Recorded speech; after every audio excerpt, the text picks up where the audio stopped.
Assalamualaikum warahmatullahi wabarakatuh. Pada pertemuan kali ini kita melanjutkan pembahasan sebelumnya. Kali ini kita membahas lapas khas dalam Al-Quran, baik itu pengertian, karakteristik, dan takhsis dalam ayat Al-Quran. Pertama, mari kita bahas pengertian khas, baik secara bahasa maupun istilah.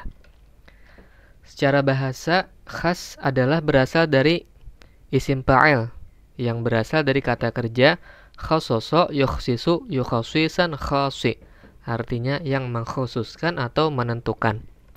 Sedangkan secara istilah, menurut Abdul Wahab Khalaf, yaitu lapas yang digunakan untuk menunjukkan satu orang tertentu. Jadi kebalikannya atau lawannya dari lapas am. Kita lihat contohnya, ada kata rojulun. Sebelumnya, jika katanya ar-rojulu ada alif lamnya, maka dia lapas yang am, artinya semua laki-laki. Tapi kalau katanya rojulun saja, tidak pakai alif lam, maka dia lapas yang khas, artinya seorang laki-laki terbatas pada seorang saja. Nah, itulah pengertian dari lapas khas. Kemudian kita lihat karakteristik lapas khas. Apa ciri-cirinya suatu lapas bisa dikatakan menjadi lapas yang khas? Yang pertama adalah menyebutkan nama seseorang, jenis, golongan, atau nama sesuatu. Contohnya dalam surah Al-Fat ayat 29, Muhammadur Rasulullah. Nah, di sini sudah jelas menyebut nama Muhammad. Jadi lapas ini khas yang ditujukan untuk Nabi Muhammad, yaitu untuk satu orang saja, terbatas untuk Nabi Muhammad. Maka dia menjadi lapas yang khas. Kemudian karakteristik yang kedua, menyebutkan jumlah atau bilangan tertentu.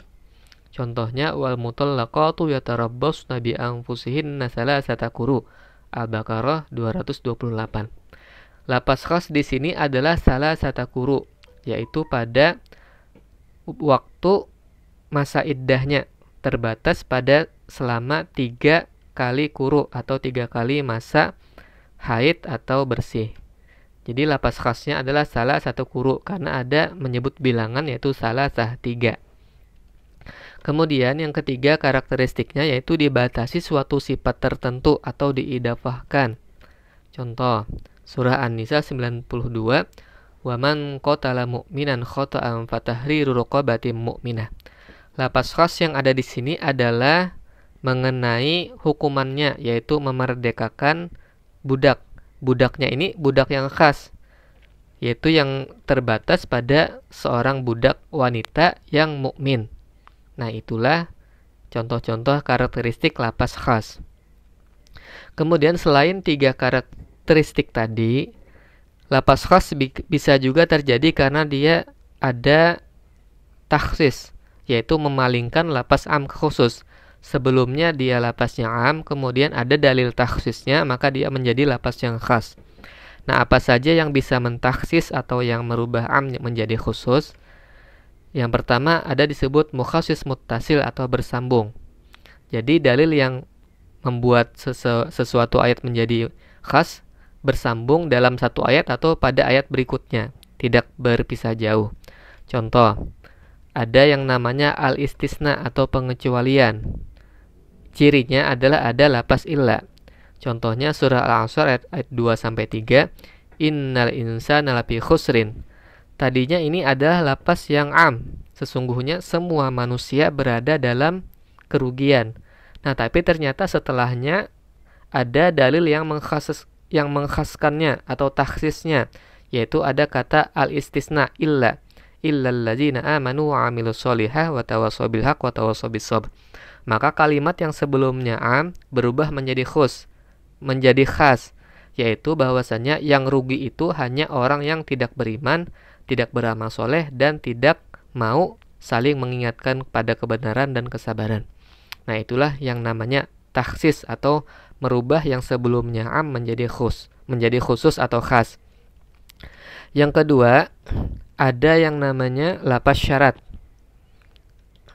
Contoh, Al-Baqarah 228. Lapas syaratnya adalah yaitu pada kata in. In itu artinya jika.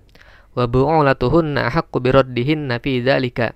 Tadinya lapas ini adalah lapas am, yaitu ketentuannya bahwasannya seorang suami lebih berhak untuk rujuk kepada istrinya.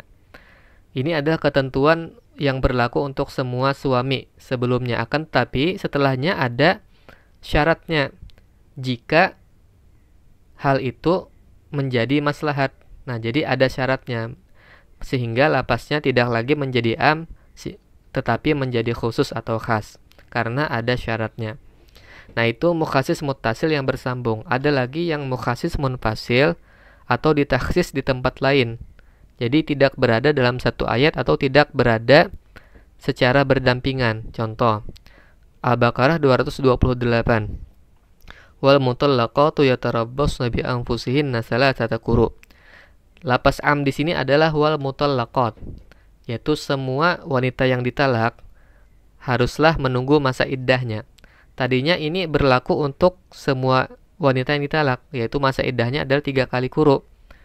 Nah, ternyata ditakhsis pada At-Talaq ayat 4. Wa ulatul ahmalil ajaluhunna ayyad'na hamlahun.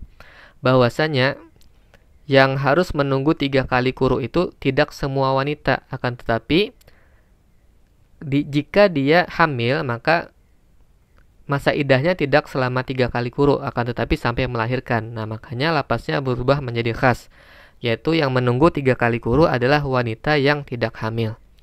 Nah, itulah pembahasan khas pada lapas Al-Quran. Demikian penjelasan pada pertemuan kali ini. Wassalamualaikum warahmatullahi wabarakatuh.